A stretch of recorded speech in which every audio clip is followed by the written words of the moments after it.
Bedtime Story Brief bersama Opang Salesman.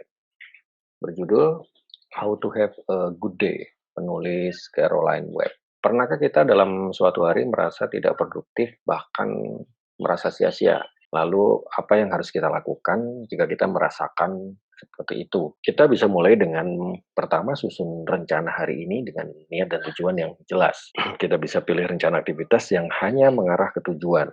Abaikan rencana aktivitas yang tidak berhubungan dengan tujuan hari ini. Lalu kita coba bingkai tujuan secara positif. Misal, tujuan saya hari ini ingin menjadikan produk lebih menarik untuk pelanggan. Itu frame yang positif dibanding dengan tujuan saya hari ini ingin berhenti kehilangan pelanggan. Lalu buat langkah kapan kemudian, seperti bangun pagi jam berapa. Kemudian pertama mau ngapain ya untuk bisa mencapai atau mengarah ke tujuan kita hari ini. Kedua, kita harus bisa memanage beban, menghindari penundaan, dan kita jadwalkan waktu istirahat yang cukup tentunya buat kita. Di tengah-tengah pekerjaan yang padat, sempatkan mulai tarik nafas panjang dalam posisi duduk bersandar, lalu coba buang nafas secara perlahan. Kita ulangi sampai pikiran berangsur-angsur tenang dan jernih kembali. Ini seperti halnya atlet dan pemain profesional kelas dunia.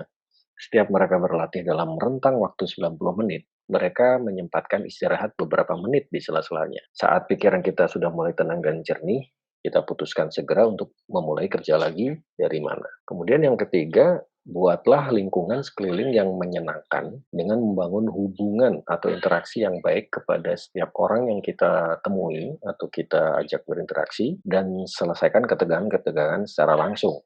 Jangan ditunda. Simon, seorang penasehat real estate yang kesal dengan kliennya ini banyak request tetapi tidak pernah closing. Si Simon ini justru tidak memendam frustasinya, dia malah langsung bertanya kepada kliennya, sebenarnya apa sih yang klien tidak puas terhadapnya yang perlu segera dia perbaiki, sehingga kemudian bisa memperlancar proses closing di antara mereka. Pendekatan si Simon ini akan sangat membantu kliennya untuk memahaminya tanpa merasa diserang dan menjadi defensif, dan justru akan membuka celah untuk melakukan diskusi yang lebih positif. Tentunya akan berguna buat keduanya. Kemudian yang berikutnya, yang keempat, buat keputusan secara sistematis dengan menggunakan rutinitas berpikir dan memecah masalah yang kompleks menjadi pohon masalah. Rutinitas berpikir mungkin sesederhana menanyakan kepada diri kita sendiri serangkaian pertanyaan seperti,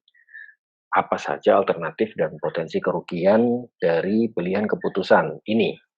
Atau skenario terburuk apa yang akan terjadi, dan beberapa skenario pilihan apa saja jika itu terjadi. Mulailah dengan mencatat masalah utama. Kemudian mulailah memecahnya menjadi dua batang pohon yang masing-masing akan membentuk cabang-cabang permasalahannya. Sehingga yang tadinya kompleks akan kelihatan terurai dan mudah untuk diidentifikasi.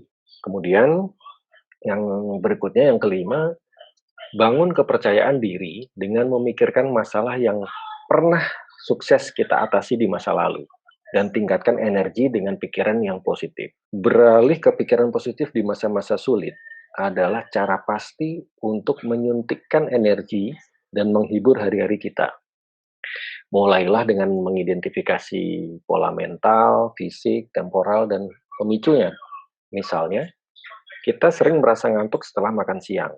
Coba deh kita temukan cara-cara sederhana untuk meningkatkan energi justru di titik lemah itu. Bisa dengan mulai berdiri, membuat secangkir teh hangat, mengobrol 5 menit dengan teman kerja, atau coba berjalan-jalan sebentar di sekitar tempat kerja kita. Dan dari semuanya itu, yang terakhir adalah mungkin ini sesuatu yang agak spiritual, adalah mulailah bersyukur atas apa yang kita dapat dan kita rasakan hari ini atau hari itu. Walaupun untuk hal-hal kecil dan sederhana, seperti nikmat kecil mendengarkan bedtime story brief malam ini. Have a good day, good night.